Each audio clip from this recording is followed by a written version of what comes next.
Talk Radio. You're listening to 1680 The Crow. Good morning. This is Amelia Francis Fincham with your news updates. The BC Minister of Education and Childcare is in Kamloops today to talk about racism and discrimination in BC schools, as our reporter Sylvia Senna explains. Minister Rashna Singh said in a press conference this morning that the province is launching a new plan to fight racism and discriminations in the schools. According to the minister, K-12 Anti-Racism Action Plan will provide more resources for Indigenous and racialized students, staff, and families. It will also empower school districts throughout British Columbia to give them the ability to create an inclusive environment. Sylvia Senna, 1680 The Crow. And Prime Minister Justin Trudeau has requested a review of the government's contract with the ArriveCan app. According to the Globe and Mail, the government paid $44 million over a 2-year period to a 2-person firm in Ottawa, who then subcontracted out 6 other companies to do the work. During the pandemic, speed was at an essence, helping people quickly was at an essence, but there are principles that we should make sure are sound moving forward. Trudeau announced today that the review of the government's purchasing procedures is to ensure that they are getting good value for money. A man died following a single-car collision in East Vancouver last night. Vancouver police are now looking into the incident that happened. At around 7:30 p.m., the 65-year-old driver of a Chevy Malibu abruptly veered off the road and collided with a pole. He was traveling west at Nootka Street and East 6th Avenue. After being transferred to the hospital, the driver died from his injuries. VPD is asking witnesses with any information or dash cam footage to please come forward. Vancouver police are also investigating a stabbing in the Granville district, which left a 42-year-old man with life-threatening injuries last night. At around 9:40 p.m., the victim waved down police officers who were on patrol at Granville and Smythe Street. The man was then taken to hospital with severe injuries. However, he is expected to make a full recovery. According to the VPD, it is believed the victim and the suspect knew each other. Patrol officers from the Abbotsford Police Department responded to a shooting on Pullman Avenue last night at 6:30 p.m. When they arrived on scene, the officers found a man in his 20s with non-life-threatening injuries. The call came in within 24 hours of another shooting in Abbotsford, which left 4 men, also in their 20s, injured. An investigation has been opened, and Abbey PD are asking anyone with information or dashcam footage, again, to please report to the police. An avalanche in BC takes another life of a snowmobiler, marking the 3rd avalanche-related death this month. Reporter Maham Hashmi looks into the environmental side of this cause. Avalanche dangers continue to increase as environmental experts predict winter weather conditions to worsen. Armel Castellan from Environment Canada says we can expect these temperature swings across the province. There are some very interesting temperature swings that are projected for this weekend, where an Arctic front will be kind of making it through the majority of the province, reaching the south coast. BC now has had 3 avalanche-related deaths this month, and all 3 were snowmobiling in the backcountry. BC Avalanche continues to put up warnings on their website for anyone partaking in these sports, but has not made any closures yet. Maham Hashmi, 1680 The Crow. And we are now joined with Maham live. Maham, what is causing these avalanches? Hi, Millie. Well, the drastic change in temperature has been a leading factor in these fatal avalanches. We started off the month with mild winter conditions, but now forecasters are projecting more harsh winter conditions as we near the end of the month. And which parts of the province will be affected by these the most? Well, the southern BC will be impacted this weekend in the lower mainland and Vancouver Island, so residents in those areas will be affected, as well as increased risk of avalanche may alter plans for those wanting to do snow sports this weekend. Thank you, Maham. A local derby company is creating a safe space for the BIPOC community to join in and change the landscape. Our reporter Chattis Leo has the story.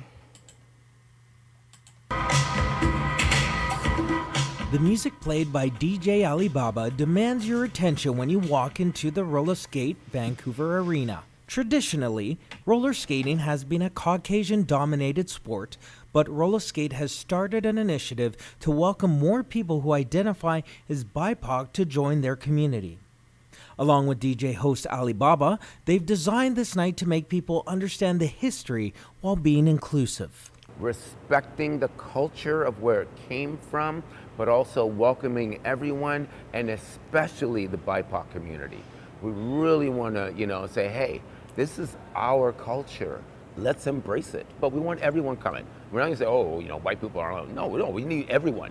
If you're feeling ambitious to lace up and roll into Van City Soul Skate, you can do so every Sunday at the Roller Derby Arena located on the PNE grounds. I'm Chadis Leo for 1680 The Crow. The union representing the Workers for Canada Revenue Agency is proposing a series of pay bumps worth more than 30% of their current wages, a move described by observers as both unprecedented and crazy. Over the course of the 3 years, the 4 proposed hikes would result in a historic wage increase for the largest workforce within the federal public service, with nearly 55,000 employees in 2022, said Union President Mark Burray. About 35,000 of those employees are represented by a UTE. A coroner's inquest begins today into the death of a Vancouver police officer who took her own life. Her family's lawsuit against the police, the city, and others may offer clues as to what jurors will hear. Constable Nicole Chan, a 9-year veteran of the VPD, committed suicide 2 years after coming forward with claims of inappropriate relations with 2 senior officers. Sergeant Dave Van Patten, one of the officers, was later fired from the VPD, while Sergeant Greg McCulloch received a 15-day suspension before resigning. The circumstances behind Chan's death will be determined by the jury today after hearing testimonies from witnesses. Coquitlam RCMP have created a buy and sell exchange zone outside their detachment. Police say the goal is to provide a safe place for people to complete transactions that began online. Even though the area will not be actively monitored, the RCMP says it serves a high visibility area for face-to-face transactions, where people can easily access police assistance if needed. The Mounties are recommending that the public utilize the buy and sell exchange zone, which is open from 8 a.m. to 8 p.m. Monday to Friday. Another Fraser Valley farm has been struck with a highly contagious avian flu. The Canadian Food Inspection Agency says the virus was confirmed yesterday on a commercial poultry farm in Chilliwack. While the virus fatally affects birds, there is no evidence that it can be passed through onto humans who are consuming poultry products. As of Wednesday, the agency's website shows the number of active infected farms in the province is 73. The joy of Lunar New Year festivities was tempered with sadness yesterday following a deadly mass shooting in California. It appeared to target people celebrating the same occasion down there.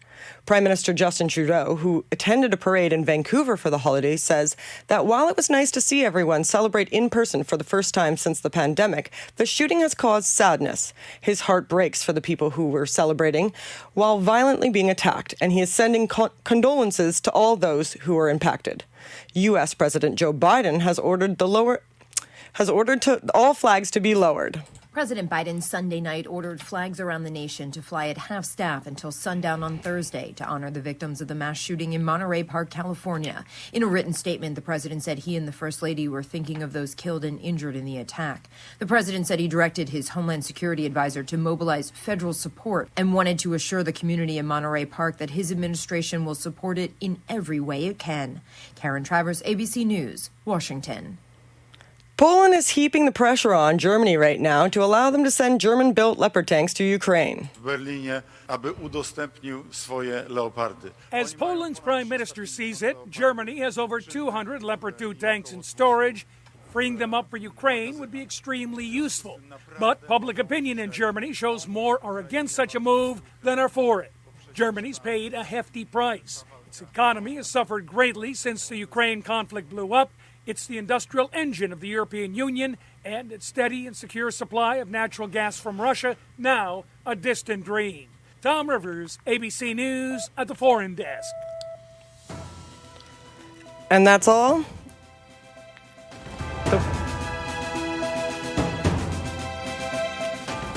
Stay tuned for more on BCIT's 1680 The Crow.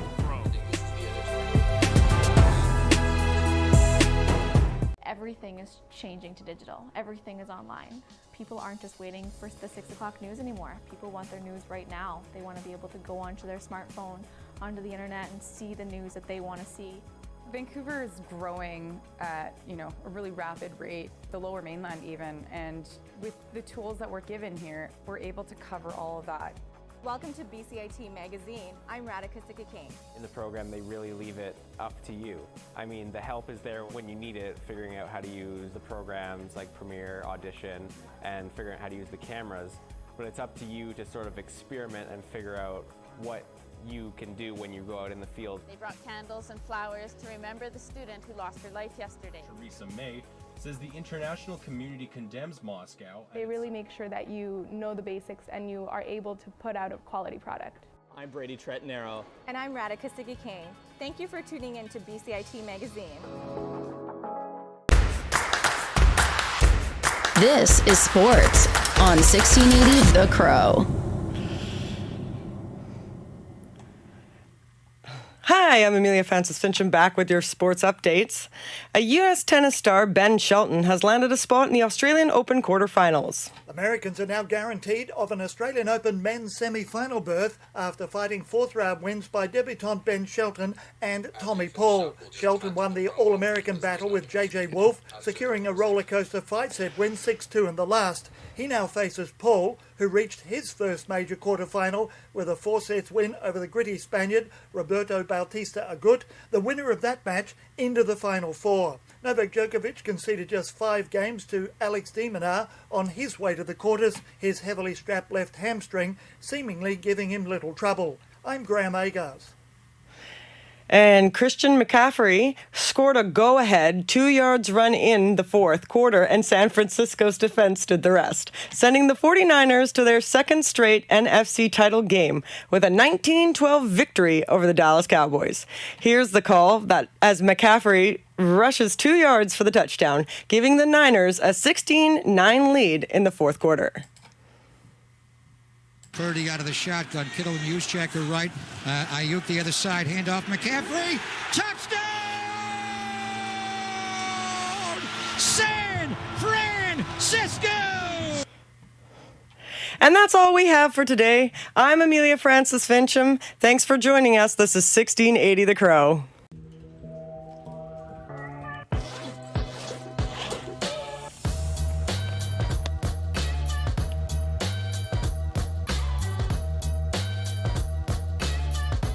Extremely important for people to stay healthy and to stay active as much as possible.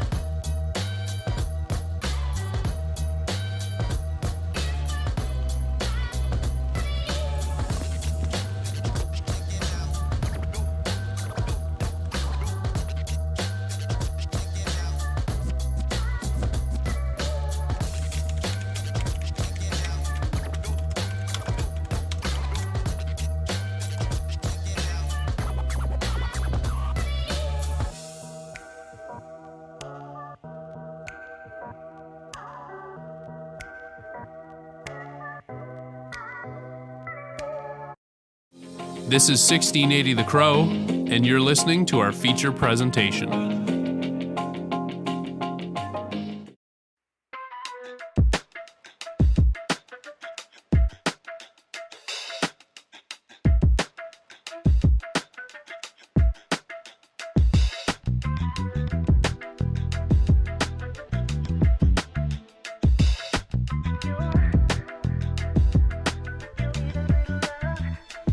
Hello, podcast people, and welcome to another episode of The Crow Chronicles.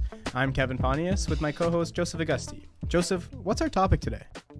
Our topic today is the relocation of the Vancouver Grizzlies. We are going to dissect what went wrong on the court and off. Kevin, you're an older guy. Do you remember the Grizzlies at all? First of all, older guy. I mean, I'm still in my 20s here, Joseph. Come on. But no, honestly, I have very few memories of the Grizzlies as a team, and before doing research for this podcast, I really had no idea what happened.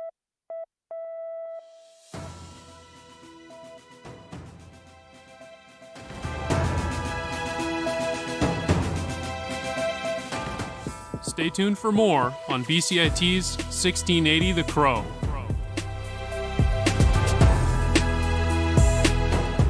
Now it's time for the comment. Should NHL players have a choice on what team campaigns they support? This is now the center of discussion around the league after Philadelphia Flyers forward Ivan Provorov chose not to wear the team's pride jersey. This set precedent in the league as this is the first time a player has gone against a team's campaign. The league issued a statement a day after the incident stating players have a choice on which team initiatives they choose to support. While I understand people's frustration by Provorov's action, I also feel that players should be allowed to support the causes they choose. Provorov stated in a presser after the game that this went against his religious beliefs, and here in North America, we do have the freedom of religion. We also have the right to freedom of speech, so I feel unless hateful language is used or the reason behind it is to spread hate, players should have the right to choose which initiatives they take part in. While the league has now openly stated players have a choice on what they support, it will be interesting to see how many players will openly follow in Provorov's footsteps. Angelina Mintz for the comment on 1680 The Crow.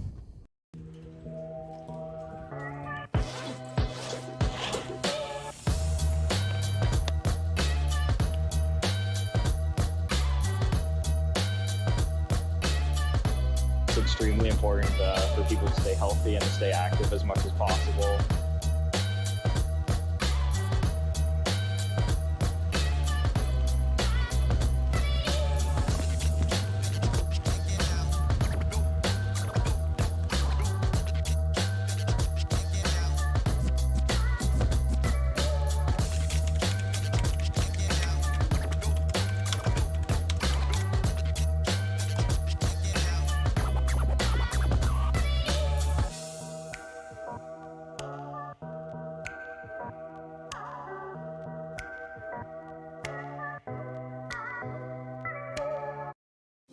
This is 1680 The Crow, and you're listening to our feature presentation.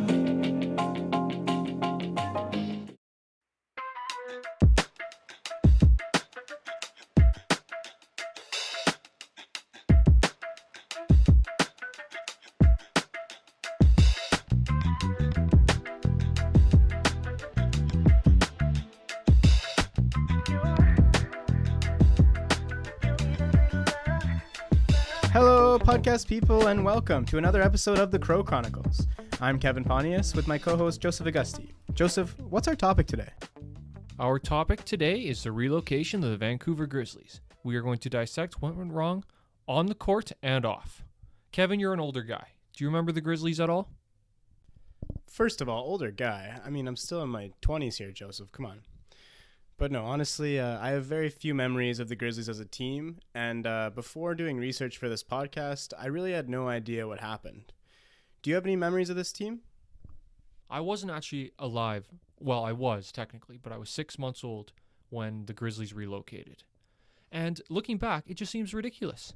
The poor drafting, the poor GM, Stu Jackson, who was recommended by NBA Commissioner David Stern, he didn't work out. You look at the Raptors, who got Vince Carter and other high-flying stars, and we're stuck with Bryant Reeves. It just seems ridiculous to me. I 100% agree. It is completely absurd. But let's take a step back and go through the drafting. So, one of the main issues playing a role in the Grizzlies being a terrible team was the player drafting. Now, the Grizzlies, along with the Raptors, being an expansion team in '95, were not allowed to get the first pick in the draft for the first 4 seasons. This seems ridiculous, but after the Orlando Magic drafted Shaquille O'Neal in 1992, one of the league's newest expansion teams would make it in the playoffs in his 2nd season, and eventually all the way to the finals in his 3rd season. But don't just take it from us. Let's check in with someone who was actually there. Here's Vancouver Grizzlies PA announcer, Al Murdoch. What they looked at, basically they called it like the Shaq, Penny Hardaway rule, because, Orlando didn't have anything, and then all of a sudden, boom, boom, they got Shaq and they got Penny. Right. So, that being said, there was, I think, a good reason for the NBA to decide, well, we can't have teams tanking just so they can get the first overall pick, and so that's why they brought it in. And that makes total sense. But take a look at this stat, Joseph. The Grizzlies won their first 2 games before losing 19 straight. This wasn't even the worst losing streak of that season. They later would lose an astounding 23 games in a row, which ranks 5th worst all-time in NBA history. So basically, the expansion restrictions severely hampered their ability to build a competitive team.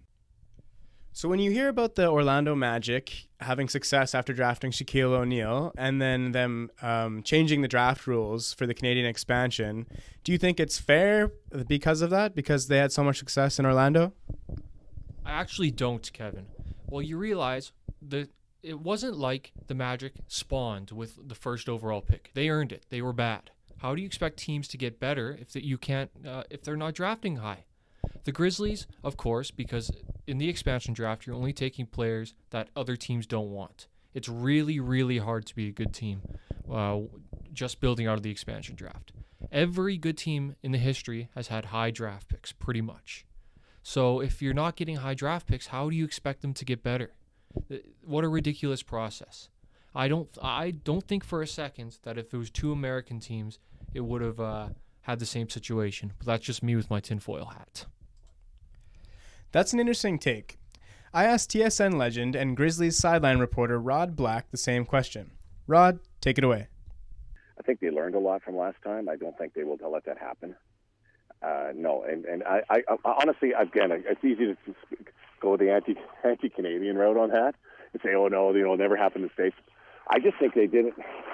They did it last time because they were all afraid of the competitive inequities, and because also the NBA's rosters are only like 15 players deep, right? So, but yet there are tons of players. I just think at that time they didn't want an expansion team to do well. All the owners, they kind of voted it, and David of course worked for the owners, right? So, yeah, it won't happen again. But I don't think it's because they're American. I just think it's because they learned from last time. Now, Kevin, one of the most underrated aspects, in my opinion, of the Grizzlies' demise was the poor Canadian dollar. Even back then, it was in the high 60 cents and low 70 cents. That's not good when you're paying your players in American dollars. Former Grizzlies intercom announcer Al Murdoch speaks to this and its impact. Well, I think there were various reasons why the Grizzlies left town. I think one of the biggest ones was that, for sure. I mean, when you've got a dollar that's below 70 cents to the American dollar, and you're paying all your players, you're paying some of the management team in American dollars, and you're only taking in Canadian revenue, and then you have kind of the start and the record that our team had over the 6 years that they were here. So obviously the Canadian dollar, taxes, and other financial incentives hurt the team, but it's impossible to forget about general manager Stu Jackson's draft blunders. Back to Rod.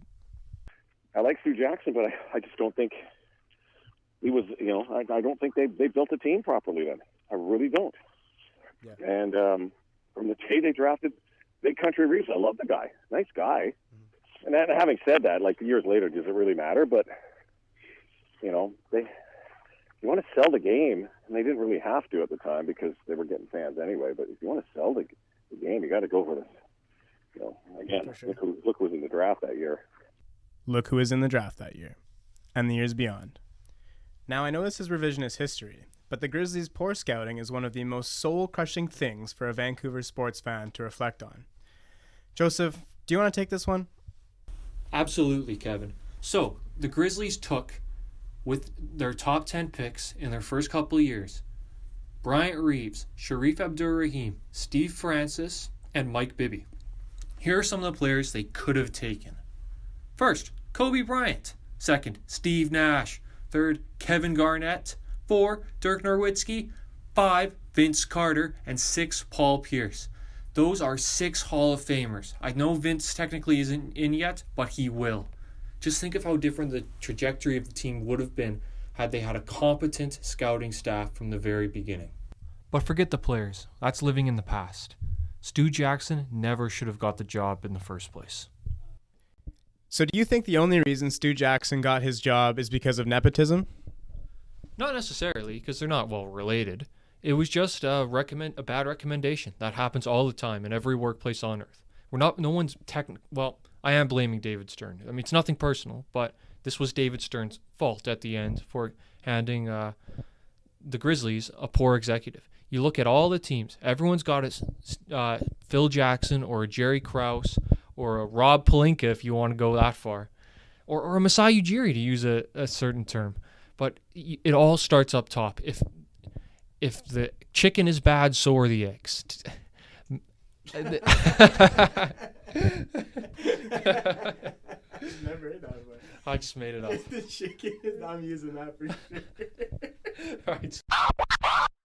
And we're back. Sorry about that. Let's throw back to Rod to finish up the ownership and David Stern narrative. Right. And, to this day, I would argue, and God rest his soul, I love David Stern. He was a man with great vision, and he wanted it to work. He wanted it to work in Canada. He wanted Vancouver to remain. Mm-hmm. But it just wasn't going to do it. And one thing they do is, if it's not working right away, they pull. Right. So they pulled, and they brought that ownership to Memphis, which they had a strong group. But, right. It doesn't take a rocket scientist to know that there are no Grizzlies in Memphis. Before we get to our final point, Rod's right. There's no Grizzlies in Memphis. Joseph, do you think Memphis should have changed their name? Absolutely, Kevin. There are no Grizzlies in Memphis. It just doesn't make sense. But on a more tangible level, the Memphis franchise should have just completely broken from the Vancouver franchise. The Vancouver franchise had no success whatsoever. In my opinion, it doesn't make sense to continue with what is, in my opinion, a losing culture. Fair enough.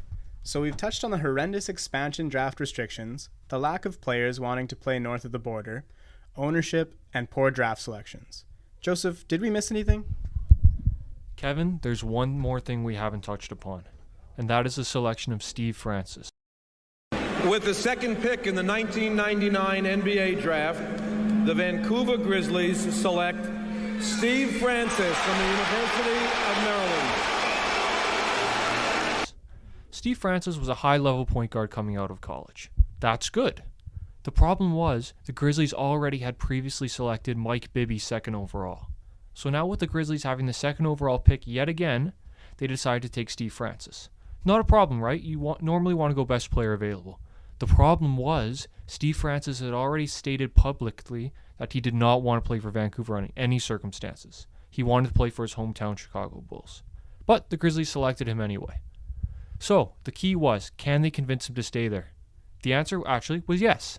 So Steve Francis decided that he was going to give it a go in Vancouver. He visited the city and he went, to the Vancouver airport, YVR. But that's where things started to go south. A woman saw Steve Francis and his friends and assumed that they were a part of a rap group. That was it for Steve Francis. He never went into Vancouver again as a player. He refused to play there, and the Grizzlies had to deal him from a position of weakness. So they traded him away, and that was a wasted draft pick. There was plenty of other players they could have taken, but that is a self-inflicted wound by a team that could not afford a failure at the draft day table.